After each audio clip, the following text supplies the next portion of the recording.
Hey, welcome to today's show. I'm your host, Brandon Laws, and this is Transform Your Workplace. This is a show all about helping leaders and organizations create workplaces where people thrive, cultures grow stronger, and businesses perform better. Every week, we bring you fresh ideas and real conversations you can use to make work better. This show is sponsored by Xenium HR. Too many businesses are stuck juggling separate vendors for payroll, HR, and benefits. It's clunky, time consuming, and things fall through the cracks. Xenium's complete HR plus payroll solution brings everything together in one seamless system, backed by a dedicated team of experts who know your business. That way, you spend less time managing chaos and more time leading your people and growing your company. All right, in today's episode, I'm joined by Bryan Power, Chief People Officer at Nextdoor. Bryan has led people teams at Google, Square, Yahoo, and now Nextdoor, and he's seen firsthand how the role of HR has shifted from a behind-the-scenes function to a strategic driver of change. In this conversation, we talk about how AI is reshaping work at every level, how leaders can keep culture strong even during disruption, and why early career talent is still essential to innovation. So if you're leading people and trying to navigate this new world of work, this conversation will give you perspective and inspiration. I really enjoyed this conversation with Bryan. All right, let's dive into it. Here's my discussion with Bryan Power, Chief People Officer at Nextdoor.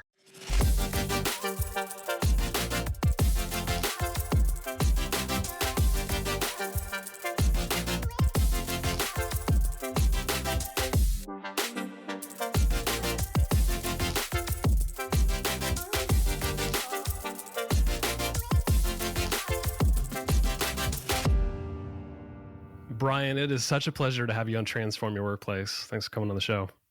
Brandon, thanks for having me. You got quite a history. Your resume goes deep.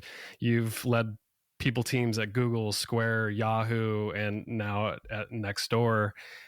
And with all that experience, I'm sure your beliefs have changed over time about what it takes to build a great workplace. And this podcast is all about workplace transformation. A lot of that's changed over the years about how we think about the workplace. And I want to know for you, what's changed in all of your roles leading you to Nextdoor now, if anything? Yeah, I think, so much has changed. I started my career in the late 90s. So I was a dot-commer when I moved to the Bay Area. Early part of my career, I remember working kind of before the internet was part of the equation, which is It's wild to think about. Difficult to try to imagine for a lot of people today. But definitely has some resonance with how AI is entering the workforce today. So like lots of things have changed. I think the thing that strikes me often today that I really find contemplating is the way the nature of the chief people officer has changed. Lots of people talk about this, but I think it really was focused for a long time on this kind of service delivery. So be really good at recruiting, make sure your systems around performance management or compensation are kind of they're not creating problems or hopefully solving problems at scale. But it was also to just like no news is good news, so you can get back to focusing on the work was really, I think, a lot of what success was defined as. And a few things have happened in the 2020s. The first was really COVID-19, pandemic, which just disrupted the nature of working from home or working in an office and what that meant for everybody. But also just navigating a pandemic, like what it meant when employees would gather when the disease was really poorly understood. There's a ton of social unrest in the United States, but really globally, it's the polarization of politics entering the workforce has really spiked. And then more recently, with how AI is changing things, it just means the problems that are being put in front of the chief people officer are much harder to sort through. What I used to see a lot is people would want to hire great HR leaders from companies that did it really well. So you could basically adapt and implement a playbook from another organization. Those three problems sets don't have a lot of playbooks to copy. So it's just forced two things. That people leaders have to be much more creative and strategic in how they kind of take this on. And it's something all the other leaders are really looking to also address. It's not something they can ignore in how they're running their organizations. That's really elevated the relationship of the chief people officer amongst their peers and what the CEOs to look to them. One of the things that I think about for employers and even chief people officers like yourself is how much the the individual's needs are changing based on what they consume in their everyday life, like buying DoorDash, like getting the food that they want on DoorDash, AI personalization on Netflix, one-click buying on Amazon, like all of these things in their personal life, like frictionless experience. But these are also employees inside organizations, so they're probably applying a lot of pressure to the systems inside of the organization and to have a similar frictionless experience at work. Have you experienced that with your employees and other roles you've had to? Yeah, because I think that's actually something that is very similar to prior tech disruptions. So the example today is, ChatGPT, and there's lots of other great AI products too. But ChatGPT is over 500 million users. So like everybody's using AI as a consumer, and so they bring the expectation that they can use things like that at work. And the one that it reminds me a lot of is phones. Like people today don't realize when kind of after the iPhone launched, people wanted to start to use their own personal phones to access things like email or instant message at work. And a lot of IT functions were like, no freaking way. We have to control the device. They have to use their work phone, their BlackBerry or whatever. And so to think today that you wouldn't use your phone to do work of some kind, whether it's, knock out a few emails or Slacks or like, you just can't even imagine that wouldn't be allowed. When I hear of companies, because banks are still like this, that you're just not allowed to use your personal device to do any work, it just kind of rejects the reality of the cloud, or there's some level of security that's so significant. Again, banks, so much money's involved. The rules are a little different, but it just seems really abnormal. And so that consumer pressure puts pressure on the enterprise to adopt these disruptions. And I definitely feel that with AI products today.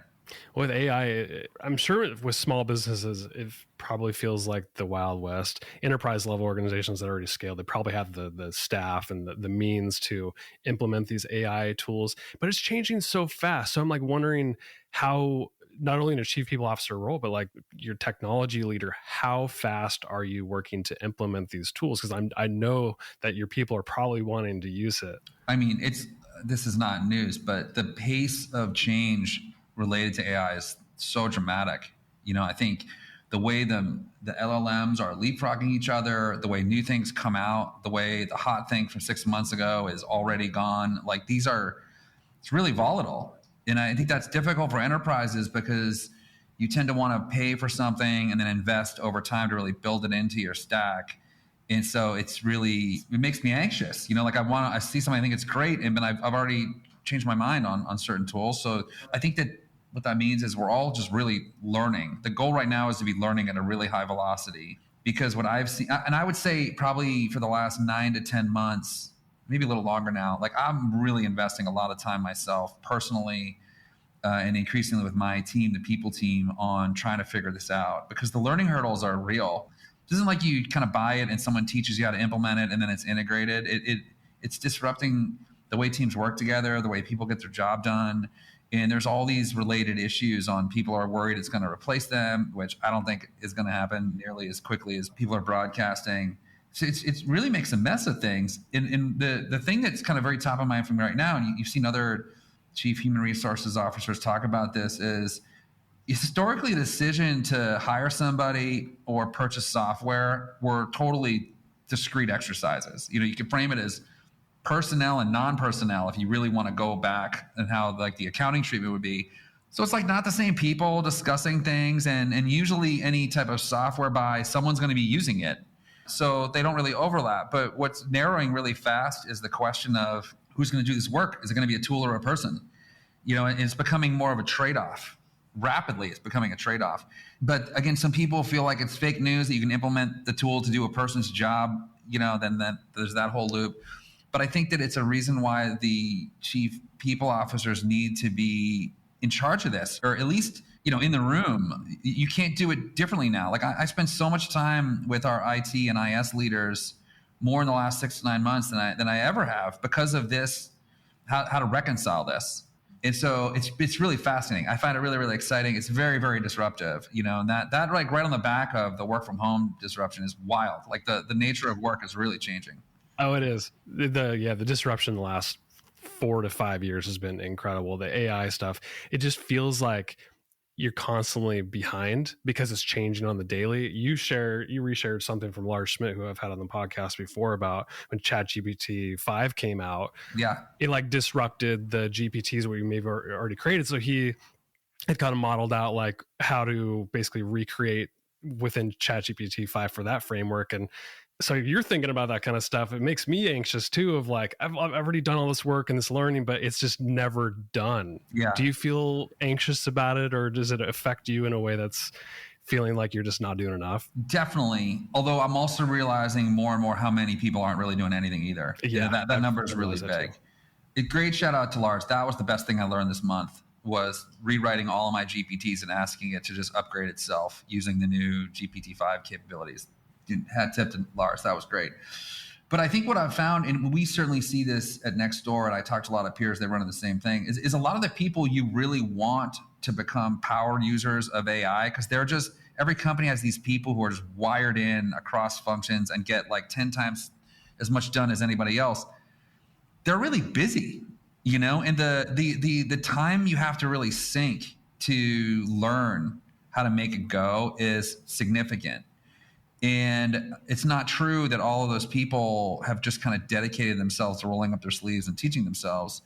And because the tools and the capabilities are changing so fast, it's hard to really standardize the learning. So that's what I think has been really interesting. That an article I keep coming back to was in Hacker News a few weeks ago, that it showed, when engineers adopt some of the AI co-pilots, Cursor, Claude Code, it actually makes them less productive early on. And it makes sense. They don't know how to use the tool. But then if they invest and they get up to speed, it will make them more productive down the road. But what happens is a lot of people feel like they're trying, now they're behind, it's not working immediately. So they go back to doing what they know, because now they got to get something done. And so how companies are really navigating this, time commitment to get people up to speed is increasingly a harder question than I thought. I would say 6 months ago, I thought, hey, if we just do some hackathons and get people to learn the basics, it'll just go. But it's more complex and intertwined than that. So true. I think about this a lot. I'm actually inside my organization. We're only 100 employees, so small business. Nobody's really leading this. So I kind of took it upon myself to lead this inside our organization. Done a couple internal talks and showed people some use cases, and clearly not everybody is using it the same way, and some people not at all. And so I'm like, well, how do I do this at scale? So I'm building a web course that people can go through just to get people at a baseline level, and then I hope it snowballs after that. But I mean, inside of an organization at scale like Nextdoor, who's owning it, for one? And then, or who might be involved, and how are you thinking about scaling knowledge on AI across the company? Yeah. So coming to the beginning of the year, we talked about it as an executive team. And I was like, I'm really concerned because, Nextdoor did a major product relaunch about a month ago. And so our total organizational focus for a year has been this product relaunch. And I was trying to not do the thing you want to avoid, which is like, we can't have two top priorities. But I felt like we can't wait either. And so I was like, you know what? Have our product team focus on the product. Like, I'm going to pull in a few people and I'm just going to push this. So I gave myself, at my founder or CEO's blessing, another title, Grand Poo-Bai, which is P-O-B-A-I, and really went to work on this. And I think one of the things I was glad looking back I did was I also mobilized the people team with me. I was like, we're all doing two jobs now. We've just got to figure this out in different ways. Every part of the people team, like, we have to be working on what works and what doesn't. A lot of experimentation. And so we started off, we're using like this 3 month at a time phase at the company level. Here, we do a lot of this. We call it Project Neighbor, but spelled N-A-I-B-O-R. And it was a really cross-functional effort. I'd say the people team and the ISIT teams were the most involved, which makes sense. But we pulled in people from every function to really start to own the functional translation of how they're going to do it. So we piloted our own training. I made it with a counterpart. We used ChatGPT to develop the curriculum, and we didn't know where it was going to go. It ended up turning into a AI fundamentals course, really well received. We handpicked the first group, and then we just invited the whole company. Hey, whoever wants to come to this. And so the first phase, we were just really trying to ignite attention, like we just wanted to up the experimentation energy and just kind of a low bar for success, but just get everybody trying things. And we ended phase one with a hackathon. A lot of companies do. And so that was kind of the crescendo of 3 months of just getting people to learn the basics and try things. And so now we're in this second big phase. And I think that if I could frame the shift, is phase one was really like, what can you do with AI? And phase two is really, how would you use AI to solve the problem in front of you? Less optionality, and that we're kind of forcing more of we should be further along now. You can't be kind of still too busy at this point in our company's journey. We're making great progress. We've implemented enterprise grade tools. We use Glean here. And so now it's about we're committed to Glean and we want to really build it in. So there's a lot of work to do when you introduce a tool like that. Bryan, you said before we started recording that 80% of your time, whether thinking or doing, is around AI. And I'm just curious for you, this is kind of a two-part question. How are you using it personally within your work? How are you using generative AI? Or how is your people function using it? And, have you been able to leverage it in ways that you otherwise would have had a person to have on staff? Yeah, I think I'll start with myself. The biggest change AI has had on me personally is how I spend my time in a given week. And what I mean by that is, for a long time, once I became executive or whatever, leader, most of your time is spent in meetings and you're trying to align and review and get teams moving. That's just how people in a bigger organization spend their time traditionally. And what I found is I started out trying to find time to use AI, just like I wanted to try this and learn how to use it. As I started to figure out things that I wanted to do, like I think one of the first insights you learn in really leveraging AI is to treat it like a teammate, not like a tool. And lots of people present it that way in different training. But I think this is really foundational to how you interact with it. It's very different from any other type of software program you would use if you can shift that mindset. And so one thing I started doing was I started setting one-on-ones on my calendar with me. And it's on my calendar. It says one-on-one with AI. And I've now kind of built these custom GPTs that have these certain personas that I want to do work on the same way I would work with a direct report on. And so this has now really organized my time almost like a project plan versus what you kind of do in your free space time, which is just kind of noodle on things. So as I've started to really cover ground, I have a list of stuff that I want to work on with my AI teammate, which is bizarre. That's just not how I use technology. But it really changed my own behavior and how to think about that time and really go things. So I've done things like I've developed our whole leadership offsite with ChatGPT as my L&D partner. I don't have an L&D partner at Nextdoor currently, and it did a great job with me kind of thinking differently about how to take advantage of the knowledge capability that ChatGPT has. So just different programs I want to kind of get my own thoughts into. It can just synthesize and summarize and strengthen so quickly if I just stay focused on these things. So that's kind of me personally. And then as I've looked across the people team, each one of my directs, I was like, you've got to be using this stuff too. And like, you'll start to figure out where it can help you and where it either isn't going to help you or it's going to take a while to figure out, and the more you find productive solutions from it, the more you want to keep trying.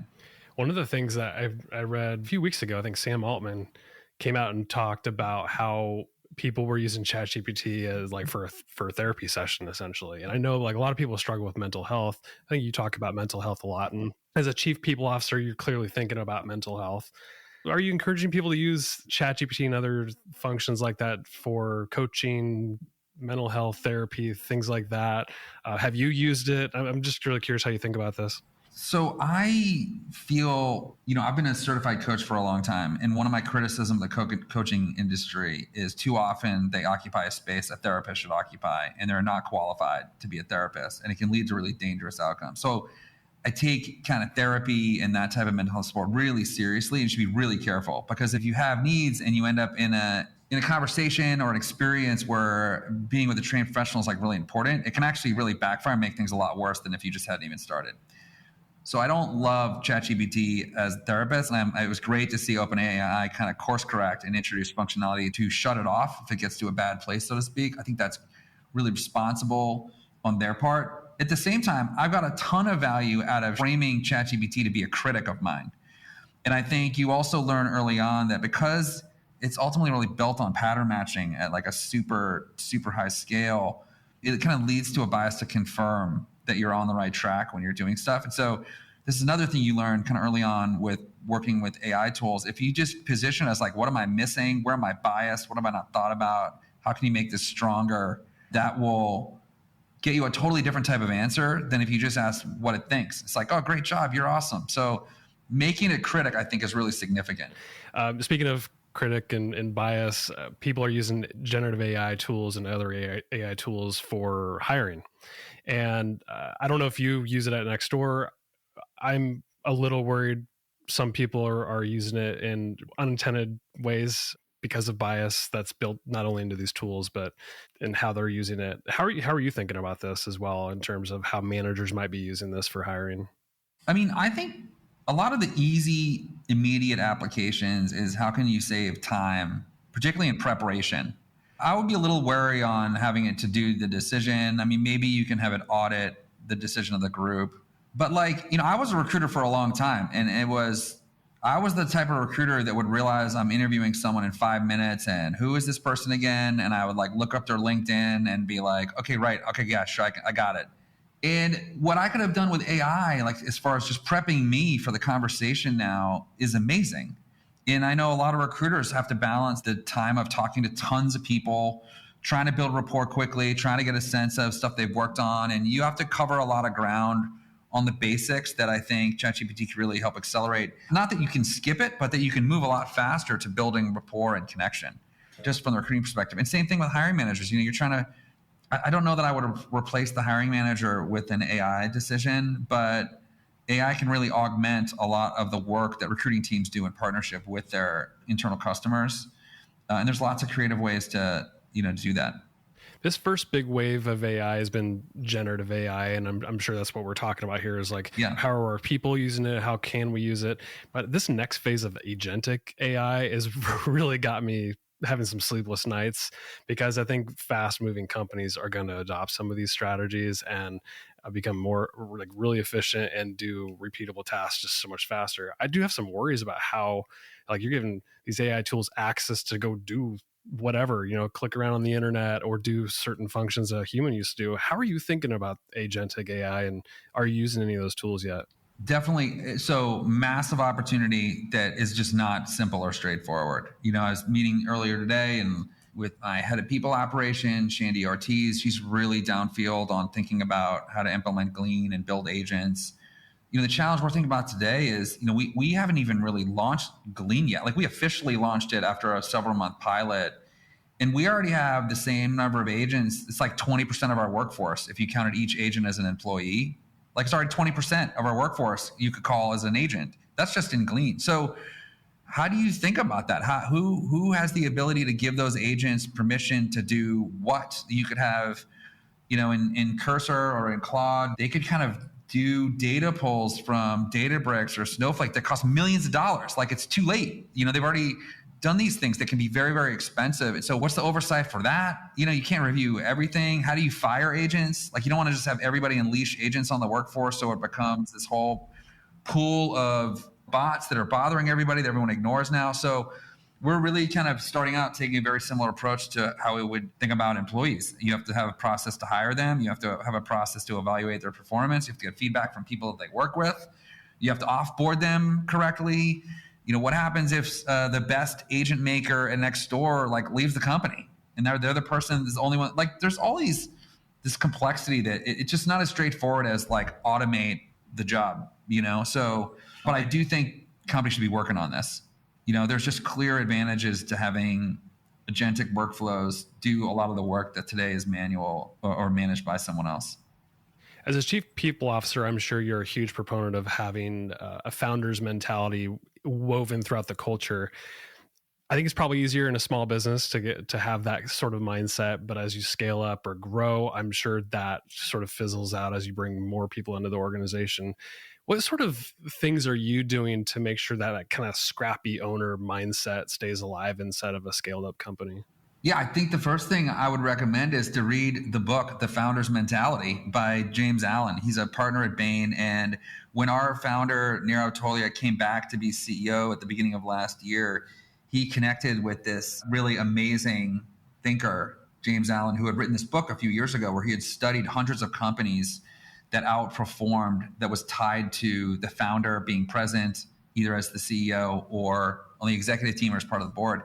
And he lays out this framework, that we have really borrowed from, or we've really kind of operationalized in the last 18 months or so, that I found very clarifying Last summer was like founders mode on Twitter, like everybody was in founders mode. And I had a hard time understanding what they meant. It was almost like this, when you see it. If you're a founder and you're in founder mode, you're crushing. That's what I took away. But this book was really, really specific with some of the tools that you could implement to solve some of these challenges. And I wish I'd internalized some of the learnings much earlier. Because again, some of it's really simple to understand and hard to do. One of the most powerful insights I've taken from the Founders Mentality book is being obsessed with the front line. And what that means is make sure the senior people don't get so far away from the employees who are actually touching customers. And this is what you're talking about with the small business mindset, where everyone in the small business is part of the customer experience. As you get bigger, it just gets further and further away. So everything gets rolled up through reports or synthesis or someone's opinion about what's going on. It gets harder and harder for the executive team to really understand what's happening other than through dashboards or someone telling you. So it has this relentless focus on making sure everyone is as close to the actual action as possible. And that was a really helpful filter for us as we reorganized under the founder coming back. And to this day, I always catch myself being like, how can I restore this again? I feel like I'm getting too far. For people leader, it will be like for new hires. What is actually happening with new hires in their first week? What are we actually telling our candidates versus that goes from recruiter to recruiting manager to the head of TA, et cetera. So I just find this is a good grounding rod to come back to. I need to go to where that's happening versus have it rolled up and prepared for me to review. I love that because I think too, as people get more and more disconnected, their purpose kind of goes away too. Like they're so disconnected. They're like, what am I even? Yeah, it's a natural consequence of scale. Like I think as you scale, you're looking for efficiency and leverage, but you can't take your eye off this. You've managed over the years globally dispersed teams.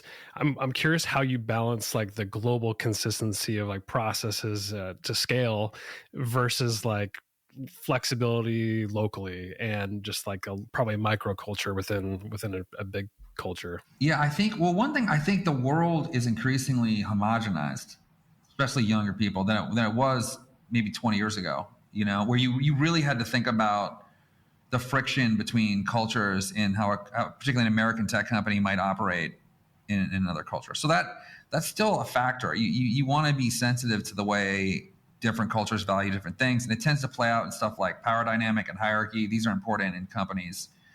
Tech kind of famously anti-hierarchical, but cultures like China or India are very hierarchical cultures. So you can't just be like, you need to be like hierarchical is bad, is what a lot of tech companies will say that. And that can become a statement on someone's cultural identity. You have to be thoughtful in how you apply what you want to be consistent in a way that isn't offensive potentially. Or just is the thing you want to export is actually like American, and you got to think about what you want to do. Sometimes that's good. Sometimes it's not. I remember, company doesn't matter, but I remember one thing where I introduced holidays globally that were not just American holidays. Yeah. It was like, hey, in the UK, we're going to recognize UK holidays. And it was, I couldn't believe this was like the state of things, but it was. That's kind of a simple one. But your cultural identity is going to come from that consistency. So you want to really thread the needle where everyone in any country in the world can respond in the same way to the same experience. Just make sure you're not exporting something that's not going to net out with the way that country values things. With a lot of employers looking for talent, new skills to adapt to the changing world, we're still going to need entry-level talent. And I'm curious how you think about ramping up entry-level recruiting to widen the funnel and to basically be ready for these kids coming out of school or shifting jobs altogether when you're seeking, new level talent. Yeah, I think so.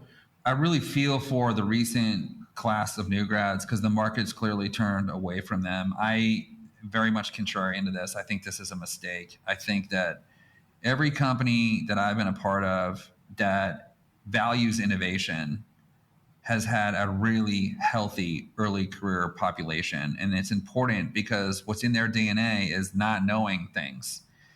And so the way you disrupt is trying things that no one else has done or everyone thinks won't work. And the more experience you get, the more bought in your assumptions become. And so people who've never worked on it, and this tends to be young people or early career, they just ask why. And they don't realize they're doing something they're not supposed to do. And so when you you totally move away from that. You're probably just pattern matching around things other companies have done. That becomes the risk anyway. So just culturally, I think that, the energy and the creativity you get from healthy early career populations is really significant. And in my experience, it tends to get explained away as, well, it takes time to teach them and they don't know what to do. And there's this overhead to training, which I think is kind of overestimated how hard that is, and underestimated people who have experience take work too, So, but the next wave, I really think, let's just talk about college graduates. The ones coming out like a year from now, 2 years from now, are going to be AI natives. Class of 27, their entire 4-year college career, if you just focus on that group, will have happened like after the release of ChatGPT. They've had a whole university experience with ChatGPT as a product available to the whole world. And so everyone's trying to learn how to be AI first in what they do. And so people who don't know any other way will have tremendous ways of teaching everyone else. It's really significant. So I think they're going to be really desired, but for that reason alone. Because like I said, I'm spending a lot of time on this, and this is hard. This is not something people are just picking up in a couple months. And so the only way to get an advantage is to really include people who are further along. And I think that those upcoming college graduates are going to have it way, way more than people think. I think you're right. I don't hear a lot of people talking about that, but yeah, and I do feel for the kids coming out of the school right now, just at a bad job market right now. But I agree, in a year or two, these next ones coming out are going to have a serious advantage coming into the workforce. They just won't have the experience, but that can be learned over time. Yeah, I do worry if the thesis that entry-level jobs are going to be replaced is true. I'm not sure, but maybe. Then it's going to be hard. Lots of people have talked about this. It's hard to get on the bottom rung that becomes your ladder towards experienced. Like, how do you become a lawyer if you can't start as a paralegal? Yeah. I think that's a real concern for a lot of people on like the future talent pipeline is you develop experience and intuition from learning from the bottom, from the beginning. And if that goes away, like, what do you do? That's definitely an open question. Well, so Nextdoor's mission is about neighbors and belonging, like literally building community. And as a chief people officer, you're trying to do that inside of an organization as well. So I'm curious, like what you've learned over the years, not only at Nextdoor, but in your previous roles as well, about what leaders could learn from you about what it means to build community inside of an organization. Okay, so I'll say 2 things. Number one, this is really for managers. I think that managers tend to want to be liked by their team. That's a baseline. And so, but I also find a lot of people struggle with building an authentic connection to every person on their team. They either go too deep or they don't go deep enough, or they go too deep with some and nowhere with others, which comes out of whack. And so, but I really think getting that skill where everyone in your organization or your team feels like they can relate to you and connect to you is the first step. Like without it, it doesn't really matter what else the company is doing. If people just don't feel that connection to the leaders that are responsible for like their career development and their performance ultimately, you're going to struggle with building that. And then the second thing is I'm lucky enough to have worked for a lot of mission-oriented companies, just simple ideas that people can really connect to. Not everybody has that available to them, but you have to make people feel like their job is going to mean something. This is a binary state. If you feel like your job, you don't understand it, you're going to have a hard time being motivated to do anything. And if you can connect yourself to the bigger picture, you'll find more connection to your teammates and the company you're a part of, as well as more motivation to like do a good job because you feel like people are relying on you. So I would say that like leaders and managers working to build that connection with everyone and then making sure people understand what they're doing is beyond like just crossing things off the list, and it's part of the overall success of the company you're part of. Bryan, this has been an awesome conversation. Honestly, I could have gone a couple hours with you. You're a brilliant thinker, got a lot of experience that a lot of people can benefit from. And I'm curious, like, are there books or thought leaders that are out there that really inspire you and get you to think about your work differently that maybe others can benefit from? It's a great question. So I'd love to read tons of books. I just recently reconnected with an author named Tony Schwartz, who's the author of The Energy Project. And I took his training in 2006. almost 20 years ago now. And in reconnecting with him, he's still doing the same work. He's incredibly wise.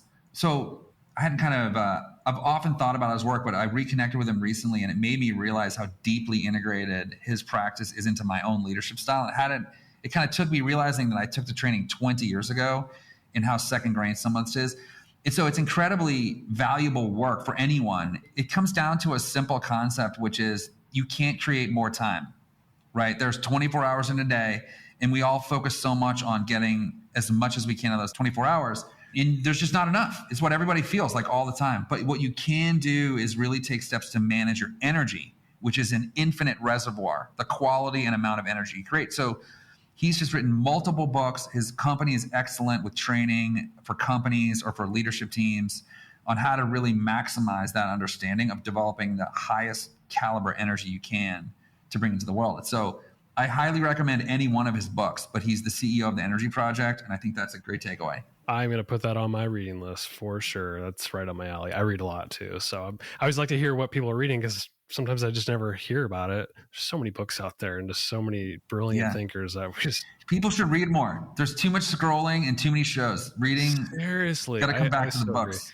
I know we need to get back to books because I think the TikTok culture and just the YouTube videos, it's just so much out there. There's so much content, and to cut through and find the good stuff, it's challenging at times. Yeah, my biggest fear right now is people aren't reading the books. They're watching the TikToker who says, I read this book and here are the 3 takeaways. Yep.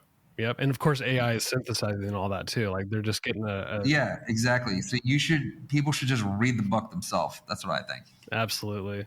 Well, Bryan, this has been so fun. What's the best way people can connect with you, learn about your work? And clearly the Nextdoor is very well known, but maybe call to action there as well. Yeah, so if you haven't downloaded the new Nextdoor, we just rebranded and reshipped our product in about a month ago, so check it out. For me personally, I'm pretty simple. I think following me on LinkedIn is the best way to do it.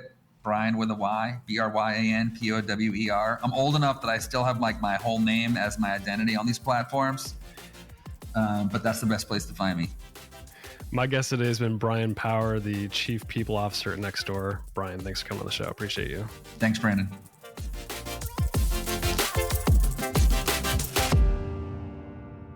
Hey, thanks so much for tuning in for today's episode of Transform Your Workplace. The content on this show is strictly for general information and educational purposes only, so that you can go transform your workplace in a positive way. The views, thoughts, and opinions expressed on the show are the guest's own and don't represent the views, thoughts, and opinions of either Xenium HR, the sponsor of the show, or me, the host, Brandon Laws. Additionally, Xenium HR or myself, Brandon Laws, doesn't endorse any guest, their business, or any organization they represent, so discretion is advised. We encourage you to work with a trusted advisor to find a custom approach that fits your organization's needs. Thanks for tuning in to today's episode.